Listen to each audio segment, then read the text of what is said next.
Welcome back. I hope you enjoyed your lunch as much as I did. We having this leftovers from Thanksgiving. Oh my goodness. Glory and honor to the Father Yahweh. Glory and honor to Messiah Yahweh Shai. Greetings to the 12 tribes, especially those of the 144,000. Greetings to our brethren from among the Gentiles. Greetings to the chat.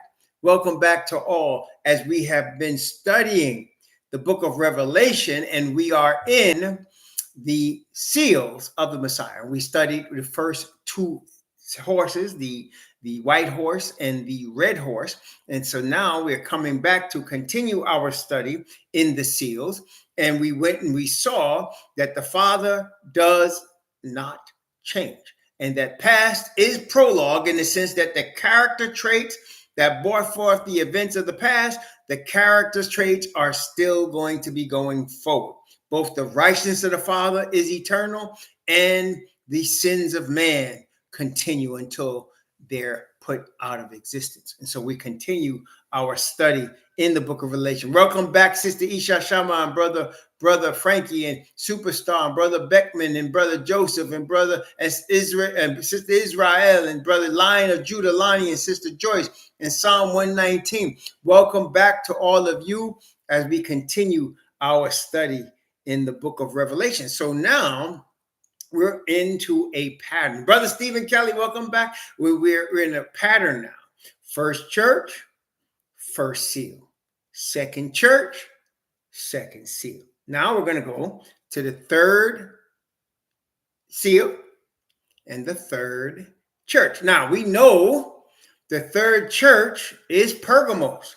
Now, let me ask you a question. Here's a first quiz question today, you Bible students, you people out there that are taking the Father's word seriously, studying his word for the glory of his name. Let me ask you. The third church, I'm going to give you the name. It's Pergamos. Okay, so we did Ephesus, we did Smyrna. Now we're doing Pergamos.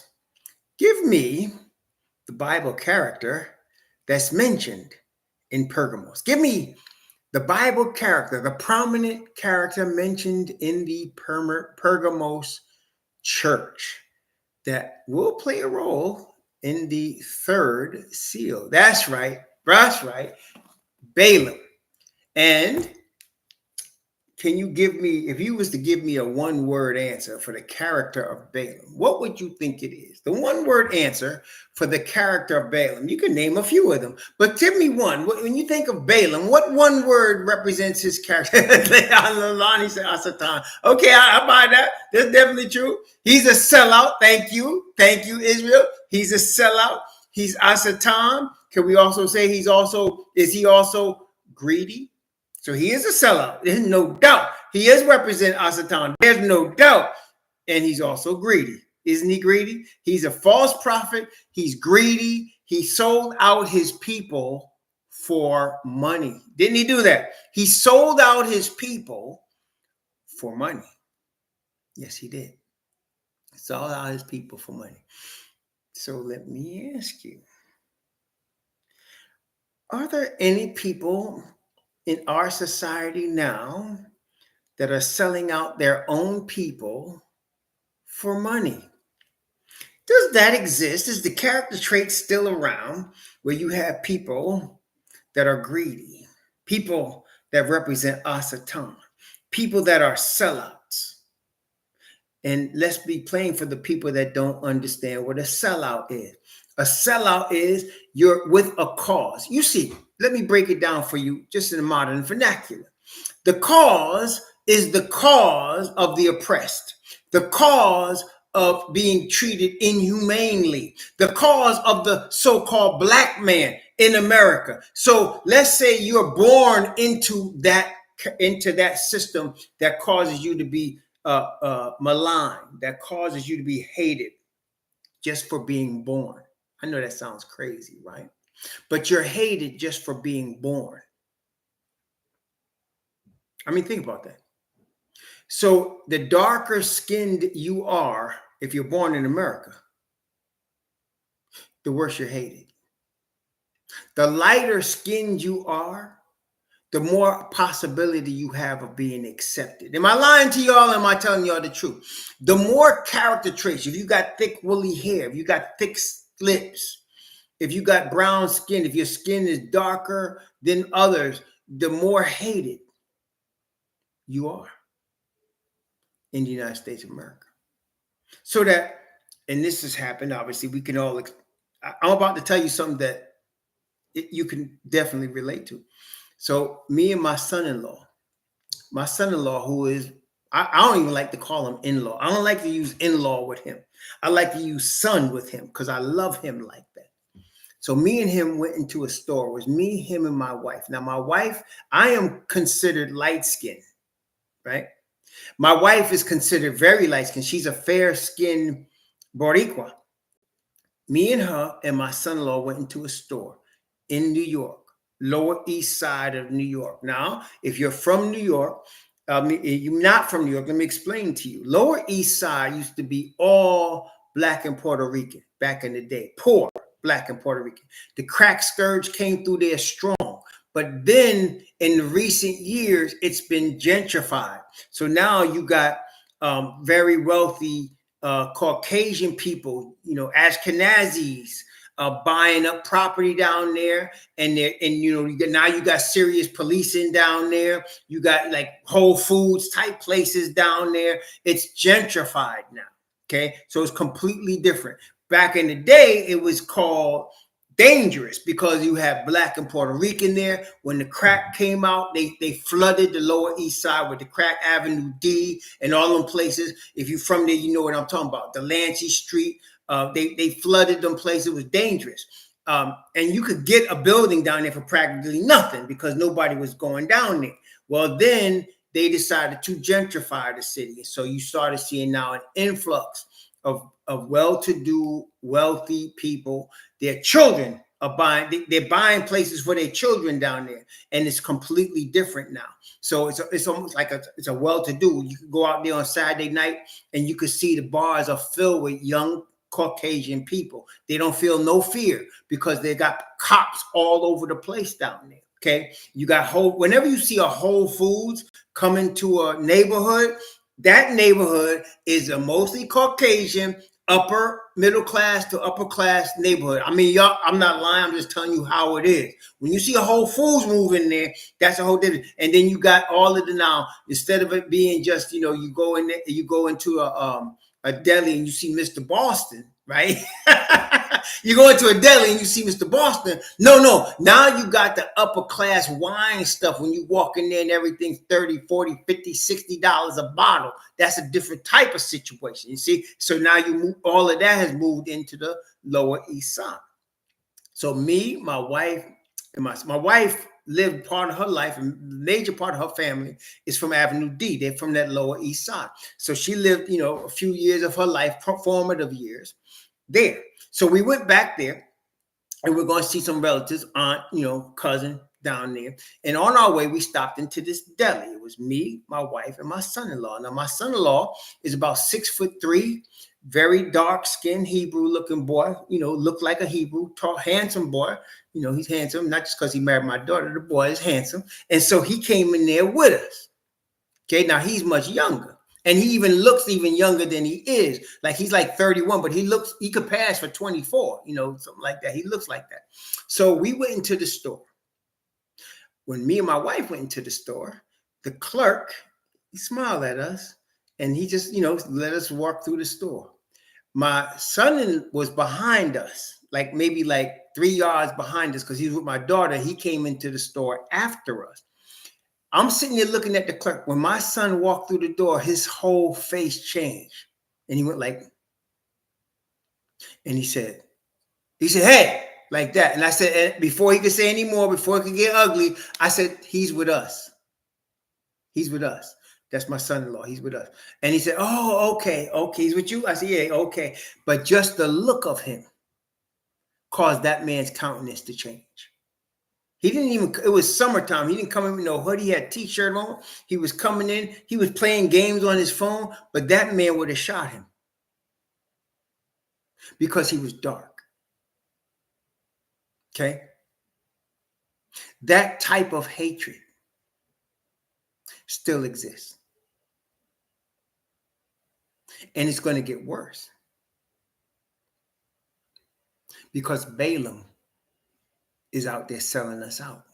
So the sellout is the person that's born like my son-in-law, but he does everything he can to appease the oppressor. He will deny his own people to appease the oppressor. Like Morgan Freeman. He will deny his own people. He will call his people lazy. He will call his people ugly. He will deny his own people to please the oppressor. He will deny any roots he has. If he thinks it's Africa, he will nothing to do with Africa because he wants to appease his oppressor. That's a sellout.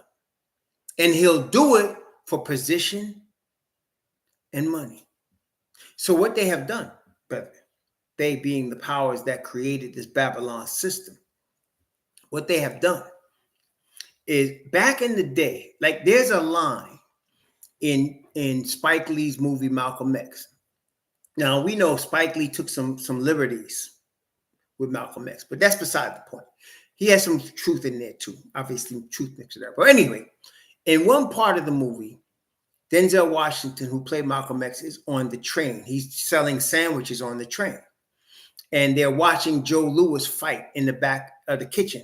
They're watching Joe Louis fight. And that's when Denzel gets off the train in Harlem, and Joe Louis was in Harlem. And the announcer said, here's Joe Louis. He is a credit to his race. Y'all remember that? If you've seen that movie, you know what I'm talking about. They said Joe Louis had just won a fight. And so he had knocked out somebody. And he was walking in Harlem, and they said, there's Joe Louis. What a fine American. He's a credit to his race. And that brought back bad memories for me because that term, you guys, some of y'all ain't old enough to have heard that. But back in the day, they used to use that term with black people. Only certain black people. When they tell you you're a credit to your race, they're telling you they accept you. Of course, you're still a second-class citizen. But really what they're saying to you is you're not like the other, I'm going to not use the word, but you're not like the other N-words. You're not like the other black people. You're better. You're a credit to your race. Right. You're a token. Right. That's exactly what they say. That's used to say that back in the day to drive us crazy. And that's no coincidence that Spike used it in the movie, because that really did epitomize how they felt about us at that time. So you see Joe Louis, he says he's a fine American. He's a credit to his race. What were they saying? Because he's an athlete, right? And he told the line for them. Not that Joe Louis wasn't no sellout. He just trying to do what's best for him to get along. And he's a credit to his race, right? O.J. Simpson, a credit to his race. So what they did is they first fought against it, no pun intended. But when Jack Johnson came out and he was the heavyweight champion, they hated him because they didn't want to see a black man whoop a white man. And so, Jack Johnson was one of the greatest fighters ever, and then had the nerve to go with a white woman or be with white women, and they hated him. They wanted him dead. Okay.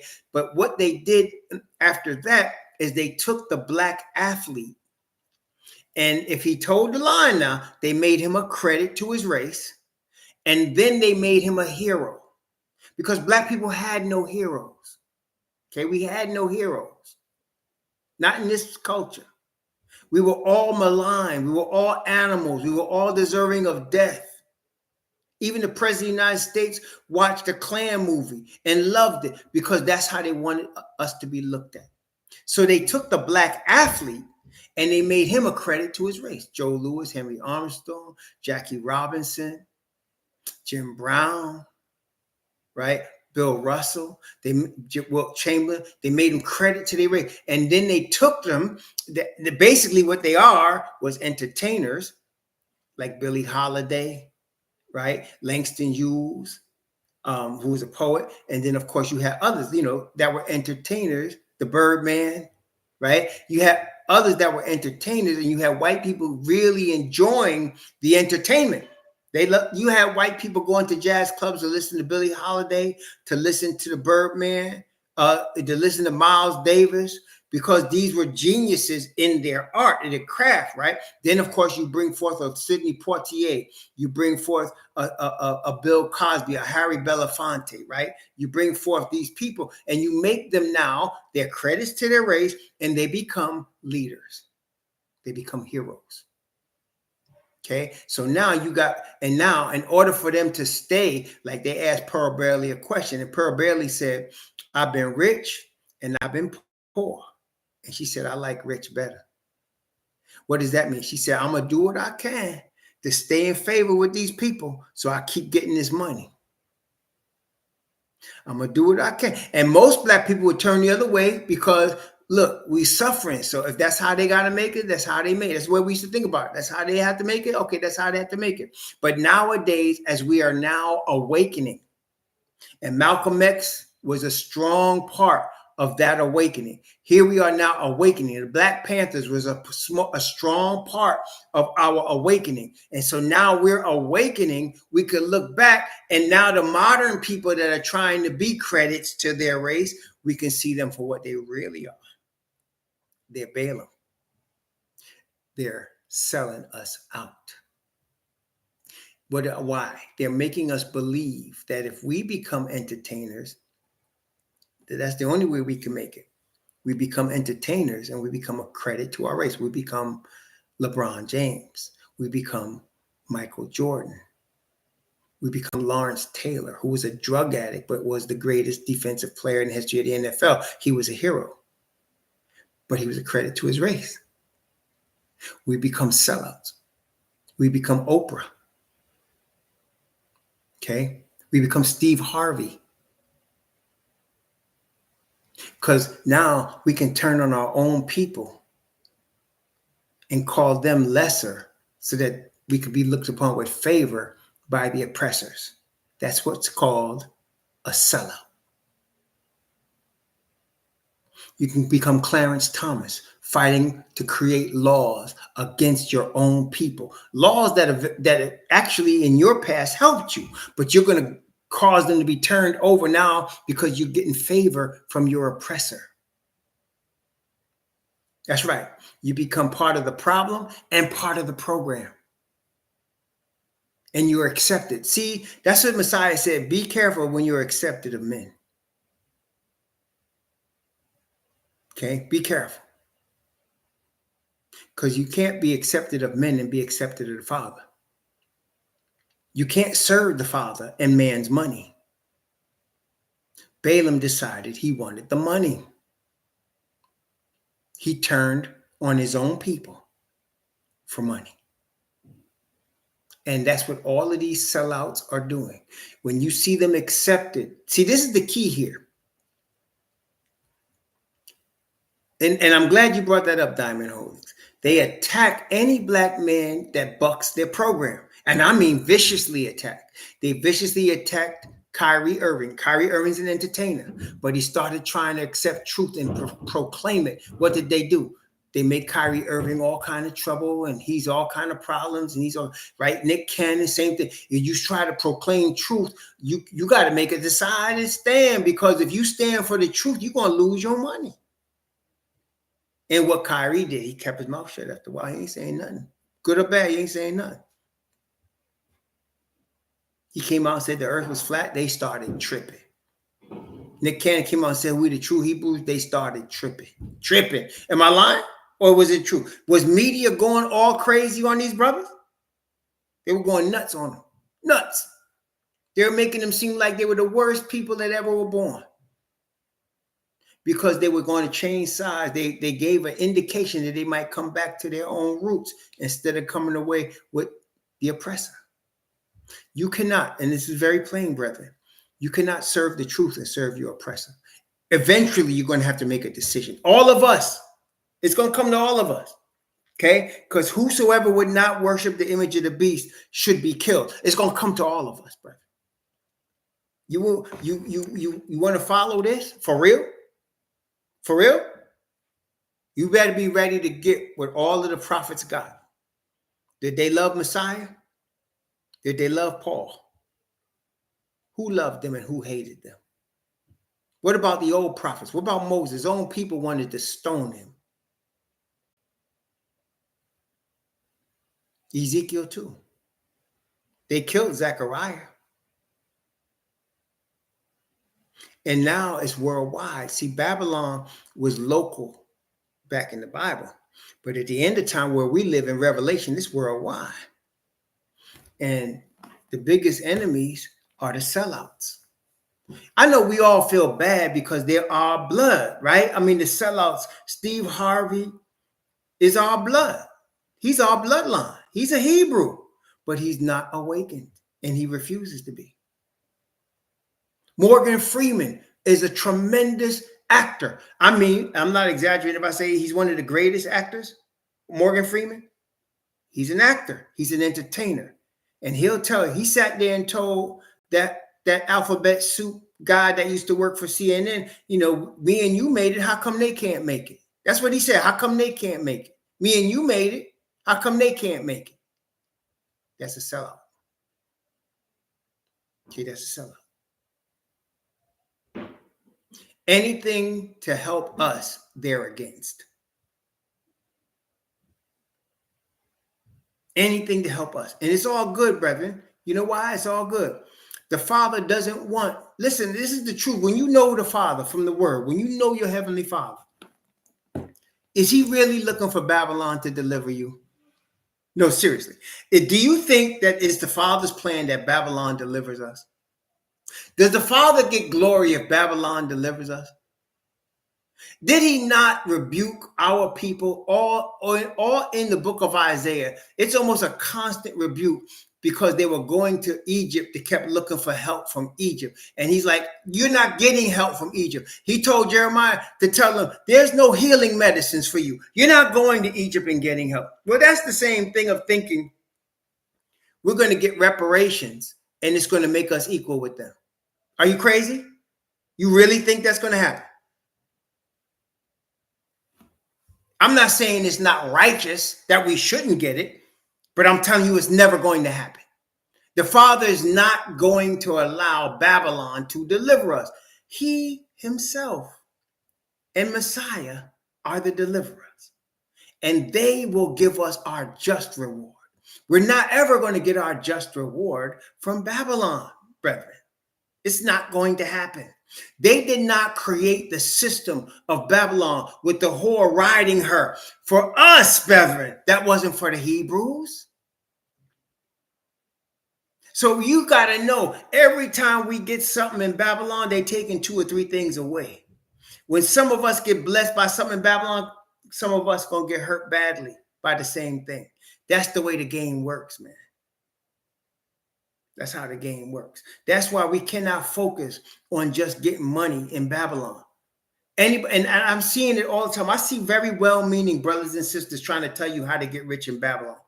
And I'm saying, I'm just shaking my head saying, y'all don't get it yet. Y'all still ain't get it yet. You're not going to get rich with money printed with Babylonian presidents on it. Does that make sense? You're not going to get rich as a Hebrew with money printed with Babylonian pictures on it, or printed by Babylonians in a system owned by Babylonians. Come on. Okay, so we have to focus on the true riches, as the Messiah said. If you don't understand these things he told Nebuchadnezzar, how can you understand if I show you the true riches? That is the perfect righteousness of the Father, the spirit of the 7 spirits before his throne. That is the truth of his word, unadulterated, without being cut, without being watered down, the straight truth from his word. That's the true riches, brothers and sisters. That's what's going to cause us to move to the next phase and get into the kingdom. That's the true riches, where you don't have to fight for gold or get money. It's on the street. The street is made out of it. We'll be beyond money, beyond that, beyond earthly power, beyond it. We'll be in dimensions we can't even imagine now. In glory, we won't even be able to understand. And so that's the true riches. But Balaam don't believe in that. Balaam says, I want mine and I want it now.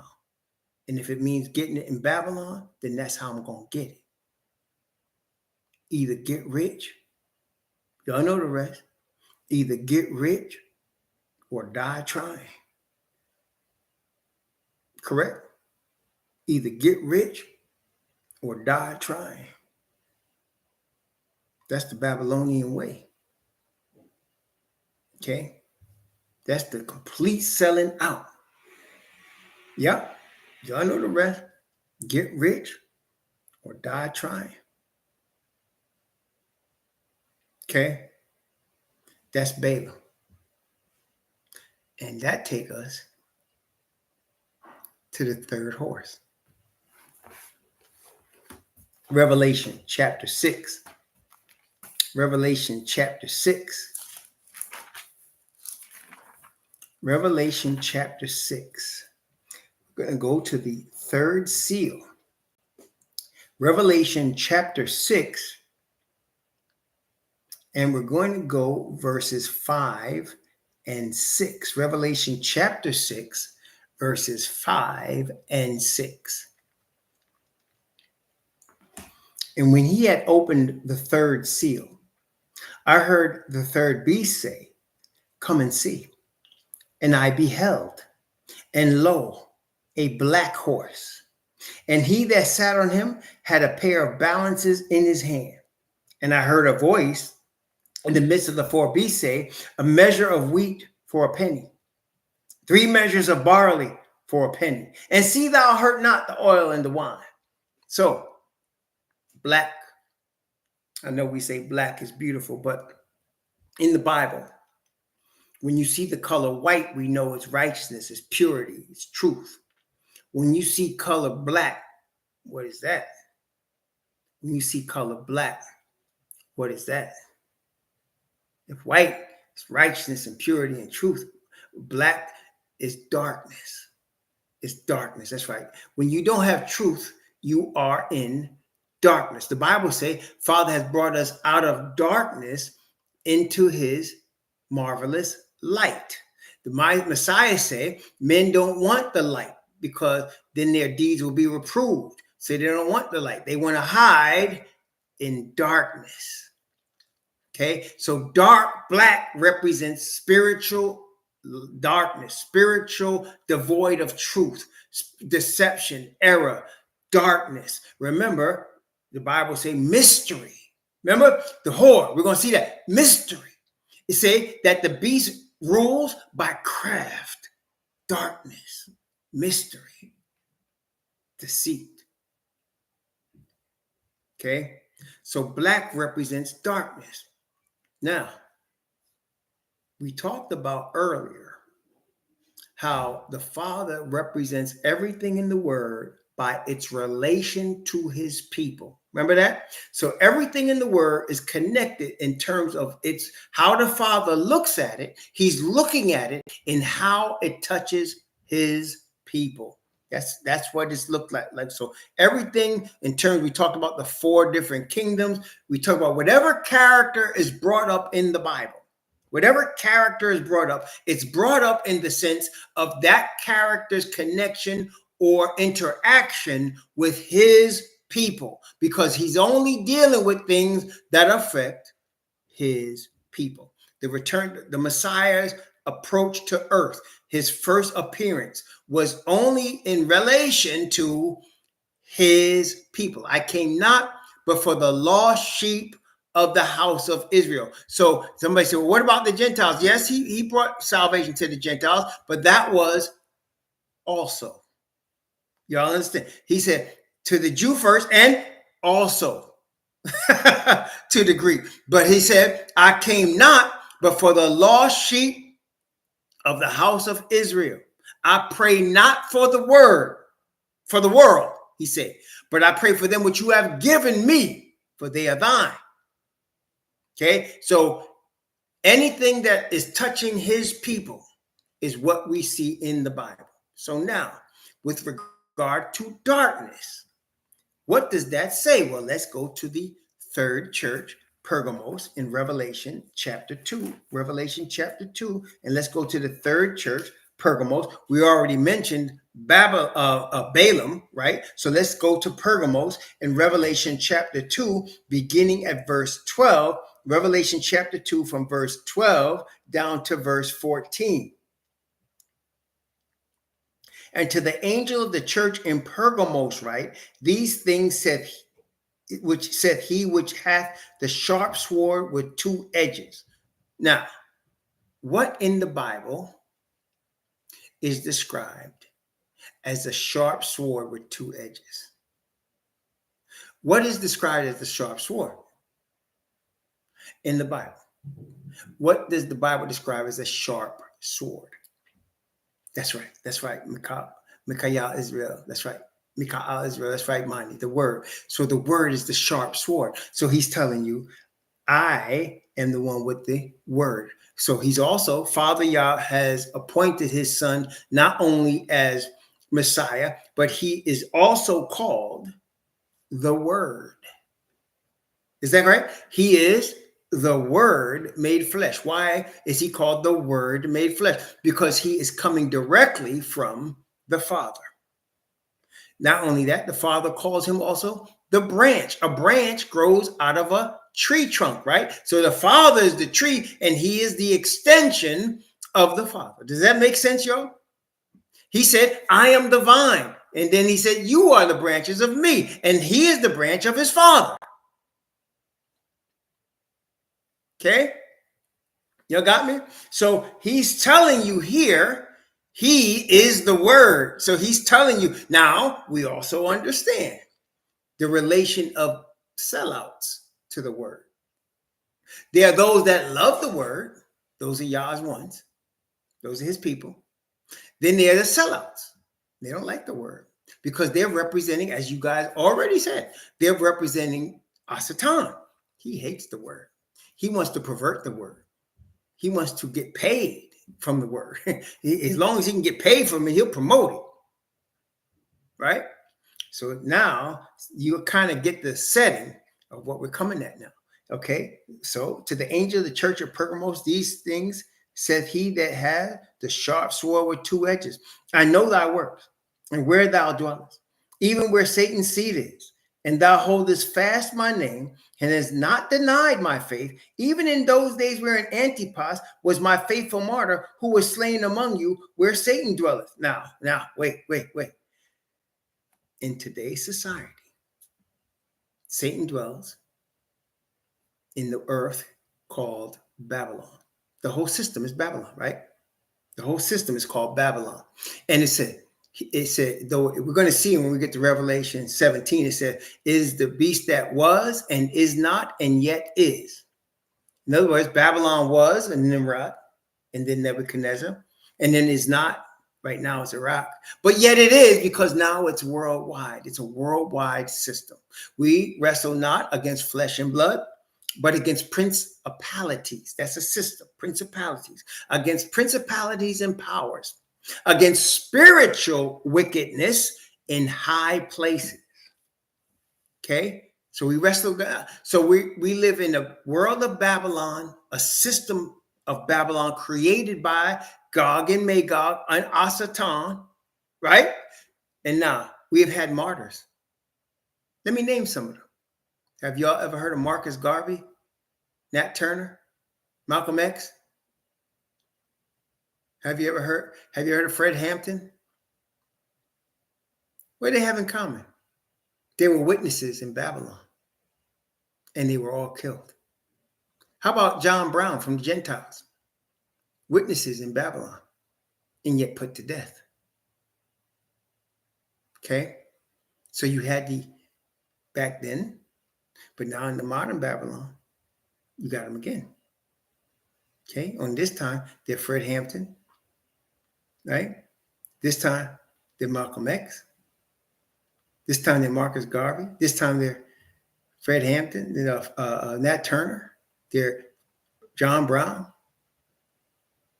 They are now. Medgar Evers. Yep. This time, they're different. They're bearing witness, but they're getting killed.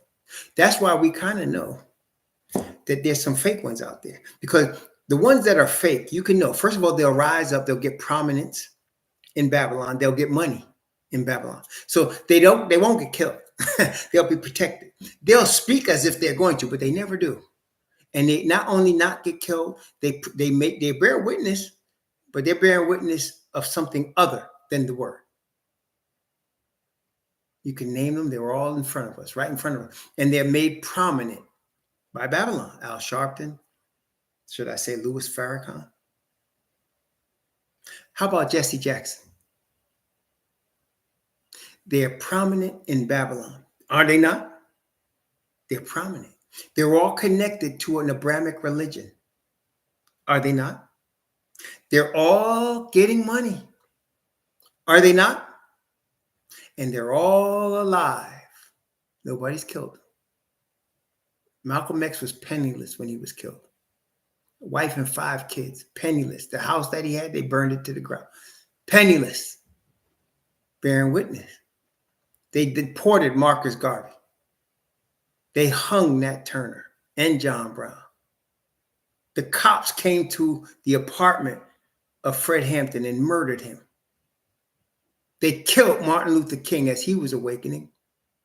Medgar Evers was shot in the back. That's not, even in their own cowboy movies, they don't shoot a man in the back, but that's what they did with Medgar Evers. They shot him in the back. Okay? Kwame Ture changed his name, moved to Africa, and suddenly he gets cancer and dies.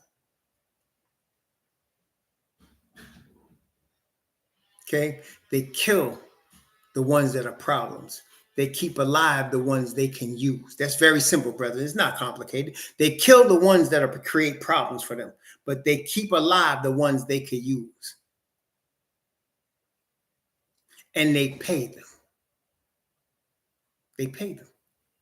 Reverend Jesse Jackson got paid. Reverend Al Sharpton got paid. Farrakhan got paid. And if you listen to Malcolm X, Farrakhan got paid from a Caucasian man that was an oil baron from Texas. He said he paid him and he paid the Klan at the same time. Because they both preached separation, if you recall. Malcolm X exposed that. And of course, he was murdered. Okay? I know this is hard, but it's the two-edged sword, isn't it? So anyway, that's what the good part was. Now, verse 14, Revelation chapter 2, verse 14. Here comes where the real is, right? But I have a few things against thee, because thou hast there them that hold the doctrine of Balaam, who taught Balak to cast a stumbling block before the children of Israel, to eat things sacrificed unto idols and to commit fornication. So Balaam taught the enemy of Israel how to trip Israel up. Sellouts teach the enemies of Israel how to trip Israel up. You have a black horse, spiritual darkness. Why? Because the people accept Balaam. Didn't they accept Balaam? Balaam came through and the people accepted them and they started worshiping, having sex with the women. Women represent your spiritual assembly. Does they not? Women represent a spiritual form of your assembly. And so they started having sex with the heathen women and worshiping the heathen gods. Just so the sellouts today teach the people to have connection with heathenism and to really desire what they have. You want to be 50 Cent. You want to be Steve Harvey. You want to be Clarence Thomas. You want to be Reverend Al Sharpton. You want to be Louis Farrakhan. You want to be these men. And they're teaching you to move away from the word of the Most High. Very simple, brethren. Very simple, man. It's not complicated, but it's hard.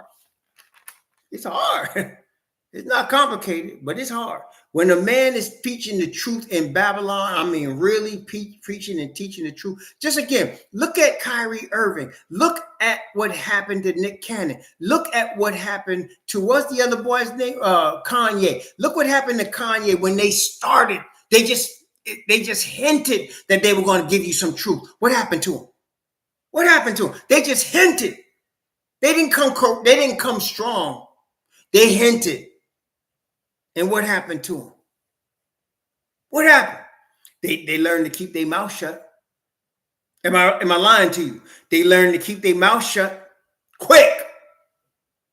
Because they'd have first been drove into bankruptcy, and if they'd have kept talking too loud, they wouldn't exist. They'd be done. They would have met with disaster. Okay? So they learned to keep their mouth shut. Malcolm X wouldn't. Martin Luther King would not. Medgar Evers would not. And you see what happened to him. Khalid Abdul Muhammad, the truth gangster, he would not keep his mouth shut. See what happened? What do they have in common? They died unnatural deaths. They died all. None of them died no natural death. All of them died unnatural deaths. Because that's what happens in Babylon. Now, what's the difference between them and us who are in the truth? We are called into existence at the time of the Messiah's return. Nothing will stop the truth of the Father from coming forth. We're not being paid. We're not being rewarded with Babylonian goods for the truth. We're being rewarded with debt, poverty, struggle, right? That's what we're being rewarded with.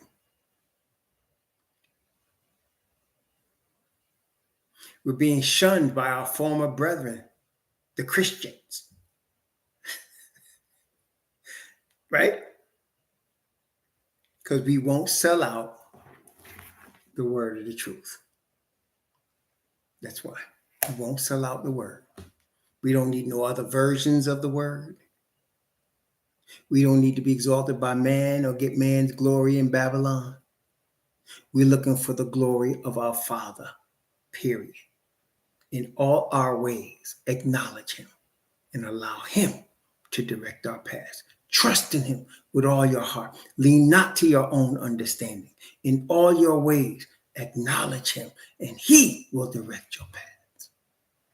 That's what we're seeking. There's no man-made organization, no man-made Christian church, no man-made religion that we're looking at. We're looking at what the Father gave us. The Father gave us Messiah. Messiah is the Lion of the tribe of Judah, of the 12 tribes of Israel.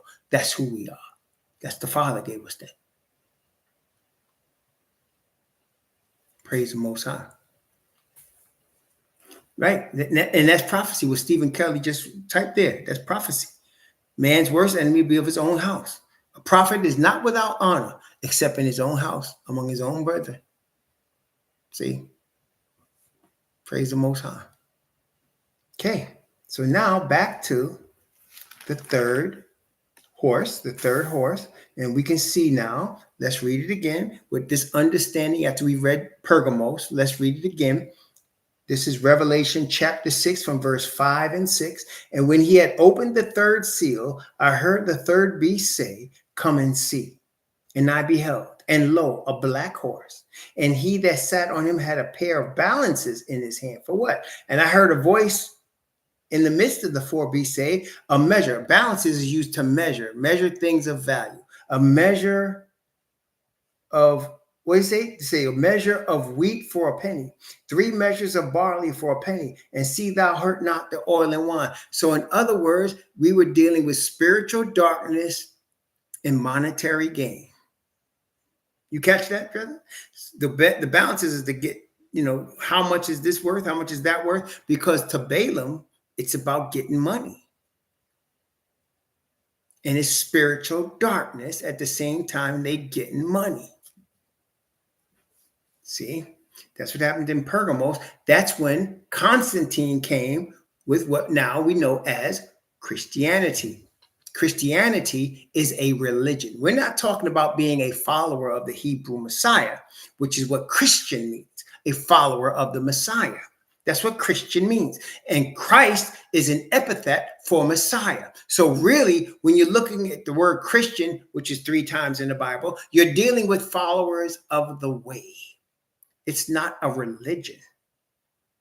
It's not an institutionalized religion. What you have in Christianity is an institutionalized religion, a corporate religion, a corporate structure after the order of man. Father never made any Christian church. He never made any Jehovah's Witness. He never made any Baptist. He never made any SDA. He never made any Mormon. He never made any Prophet Joseph Smith or Ellen White. He never made any Watchtower. He never made that. That all comes from man. And man-type religions come from Asatan, because you can be your own God. But Father made Israel.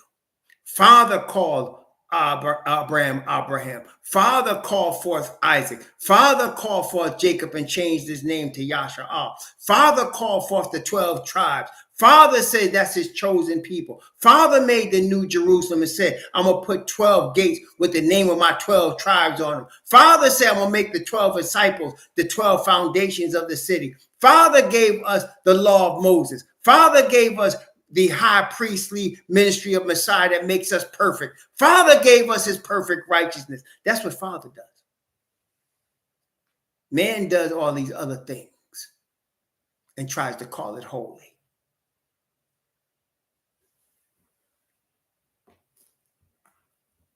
A measure of wheat for a penny, 3 measures of barley for a penny. And see thou hurt not the oil and wine. It's about commerce. It's about money.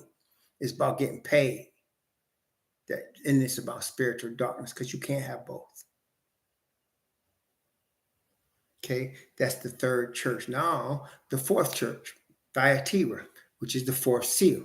So we had the white horse conquering to conquer, Father's voice of righteousness and truth, the gospel. Then we had red, which is the reaction to kill, to wipe them off the earth because of the hatred of them. Then we have black, which is the sellouts, the darkness of spirit with the getting of money. Again, these are actual events. So you had the 1st century movements of the apostles. You had the development of Diocletian trying to rid the earth of the Hebrews. You had the development of Constantine, which became a Christian, which was the foundation of what became the institution of Christianity, which institution is found in Thyatira with the Roman Catholic Church. And so let's start here, Revelation chapter 6, and let's begin at verse 7 and verse 8. Revelation chapter 6, verse 7 and 8. And when he had opened the 4th seal, I heard the voice of the 4th beast say, come and see. And I looked, and behold, a pale horse, and his name that sat on him was Death. And hell followed with him, and power was given unto him over the 4th part of the earth, to kill with the sword, and with hunger, and with death, and with the beasts of the earth. Pale horse, death. That's not just spiritual darkness. That's now Asatan's system, because Asatan is the power of death. Remember what it said in the book of Hebrews, chapter 1. Hebrews chapter 1.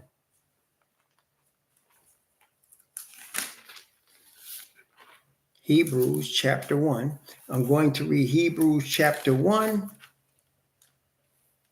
Actually, it's Hebrews chapter 2. Yeah, it's Hebrews chapter 2. Yeah, Hebrews chapter 2.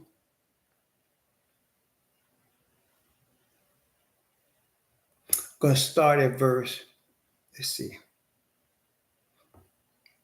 Man, there's a lot here. I'm going to start at verse 8. Then I'm going to go in Hebrews chapter 2 from verse 8 down to verse 16. Yes. Hebrews chapter 2 from verse 8 to verse 16. Let's read. Hebrews 2, 8 through 16. Thou hast put all things in subjection unto his feet, For in that he put all in subjection unto him, he left nothing that is not put under him. But now we see not yet all things put unto him, but we see Yahweh Shah, who was made a little lower than the angels for the suffering of death, and crowned with glory and honor, that he by the grace of Father Yahweh should taste death for every man. For it became him, for whom are all things, and by whom are all things, and bring many sons unto glory, to make the captain of that salvation perfect through suffering. For both he that sanctified and they who are sanctified are all of one. For which cause he is not ashamed to call them brethren, saying, I would declare thy name unto my brethren in the midst of the church. That's Psalms. And will sing praise unto thee. Again, I will put my trust in him. Again, behold, I and the children which Yahweh hath given me. For as much then as the children are partakers of flesh and blood, he also himself likewise took part of the same, that through death he might destroy him that had the power of death, see, that is the devil, and deliver them who through fear of death were all their lifetime subject to bondage. For verily he took not on him the nature of angels, but he took on him the seed of Abraham. See that? So now when you have death, you're talking about the devil. Okay, so here the pale horse. Okay, pale horse. You went from spiritual darkness to now the pale horse. So you now have a system of the devil himself, not just as devoid of spiritual light. It brings death, which is why the Messiah called it what? The abomination that causes desolation. Right? Didn't that Messiah say? He said, when you see the sign of Daniel the prophet, the abomination that maketh desolate, that is the heathenism, the false religion that brings ruin on the earth. And that's what Babylon has. It's the religious powers that are bringing ruin to the earth. The abomination that maketh desolate. Exactly.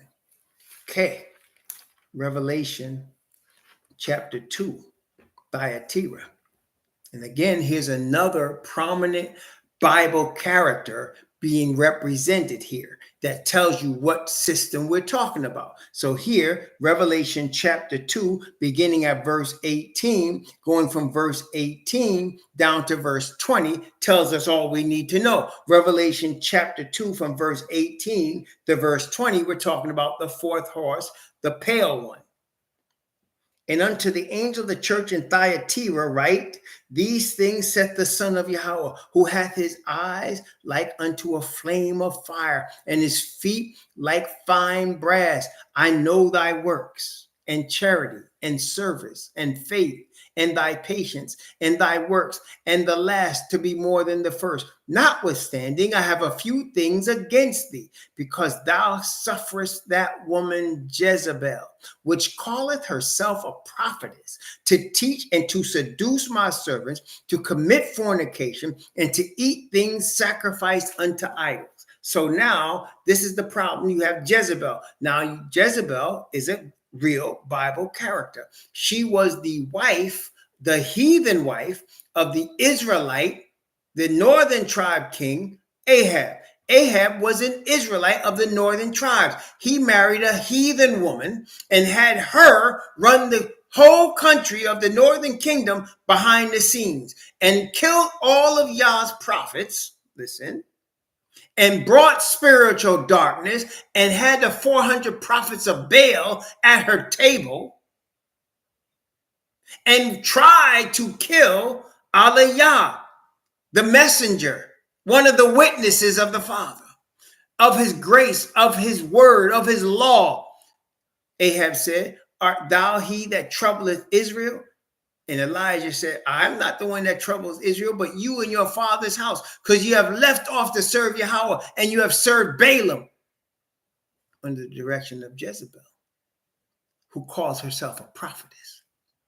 Okay? Woman represents a spiritual assembly calling herself a prophetess. And the Bible tells us it's a pale horse and it brings death. So, today, do you see any signs of the remnant of a pale horse that brings death? Do you see any signs of spiritual death? Any signs of a Jezebel type situation that runs the tribes of Israel and that would kill any true prophet that raises up? Yes. And yet the Father told Elijah what? I have 7,000 that have not bowed the knee to Baal, that have not kissed him. So he has his people in the midst of Babylon, in the midst of darkness, in the midst of pale. You've gone from spiritual darkness to just death, man. I mean, it's something else, isn't it? The sellouts getting money, and they're all bringing the pale horse, spiritual death and destruction. Isn't that something? Isn't that something, brethren? So we'll stop here because we got some real heavy ones coming. The 5th is the prelude to the 6th. And yeah, we gotta talk about that 6th one for a minute. So we're not gonna go there yet today. But we've got the 4 horsemen today. The white horse, the black horse, the white horse, the red horse, the black horse, and the pale horse. In order. The white horse, the red horse, the black horse, and the pale horse in order, which already happened, but we can see the character of all of them coming forth now. Can we not? The character of all of them, the character of the latter rain upon the people of Yah, the reaction in terms of the anger and hatred of Asatan and the spiritual darkness to want to kill the people of Yah, the spiritual darkness that is represented as the dominant power on the earth that leads to complete death, the pale horse, which is the majority of the religions, especially the 3 Abrahamic religions. They represent what? The pale horse. Look at that. The pale horse. And nobody would know that except you're seeking the glory of the Father in his word. Then the Father will allow the people that he has chosen. He has chosen you before the foundation of the earth that you should know. Praise the Most High. No, you're not going to be rich. You're not going to have the money that Eddie Murphy has. You're not going to have the power and money and influence of a Michael Jordan. You're not going to be as well loved as Steve Harvey by the heathen. But you will be joining Ezekiel, Jeremiah, Isaiah.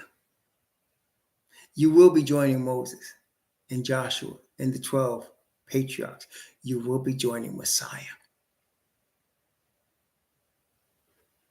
Praise the Most High. With the true riches. Praise the Most High. Yes, you will be with Moses and Elijah, the 2 witnesses. You will be representing the same message. The spirit and power of Elijah is what the Bible calls it. And the law of Moses. You will be representing those witnesses. Praise the Most High. Praise the Most High. Yes, Brother Lonnie, you're going to see more of that. See, again, Brother Lonnie, what did you just say? What you just saw was a sign of a falsehood. See what I'm saying? That's the protections. The word give us protections. So you can see the sign of a falsehood. Listen, the Bible tells us that sisters are going to receive the power to prophesy, but they will never be the leaders of the final movement. The leaders of the final movement are the Father's representative in his own image, his sons. And the true female leaders will be exalting, encouraging, bring all their influence to support the sons of Jacob.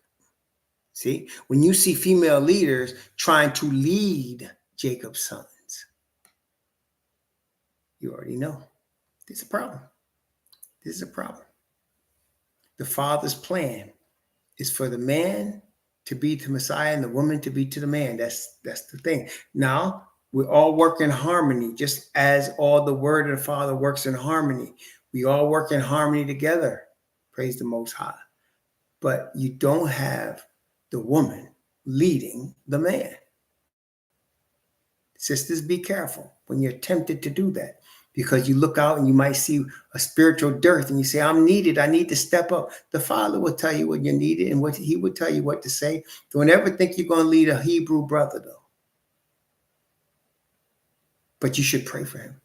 You should use all your powers of your dignity, your influence, your womanly power, the power that makes the words say to you, your price is above rubies.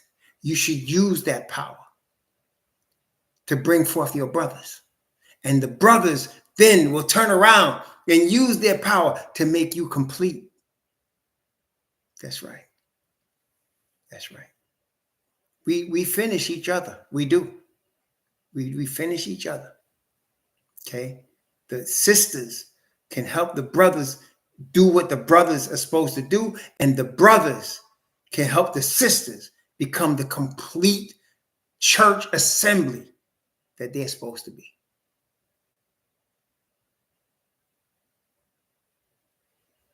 That's right. See, so be careful out there. There's another sign. See, we got several signs. You see them. You see a woman trying to lead the brothers. You see no witnesses, or not 2 or 3 witnesses to the word. There's signs, brethren. You know, these are signs. When you see them making claims of prophecy that the Bible doesn't support, you'll see them. Okay? The true sister is the sister price above rubies. Bible say she moves with dignity and honor. She's a representation of the Father's assembly. What the Father called us, the virgin daughter of Zion. That's what you're representative of, brothers, sisters. And when you hold yourself in this esteem, you don't need to try to lead a man. You just need to walk in the spirit, and the man will come. He's looking for you. He's looking for you. And then you can pray for him, and you can cause him to be the power of what he's supposed to be. And in turn, he can complete you. The Father has given us this as a gift. Praise the Most High. And you brothers with wives like mine, you know what I'm talking about. My wife's a virtuous woman. My wife brings me honor, and in turn, I seek to complete her. Praise the Most High. And the Father has given us this gift. As Esther was, that's right. Amen. As Esther was, that's right. And as Bathsheba was to David.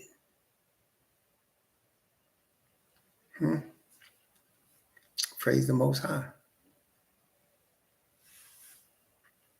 All right. May the Most High bless you and keep you. May he cause his face to shine upon you and be gracious unto you. May he lift up his countenance upon you and give you peace. Shalom, brethren.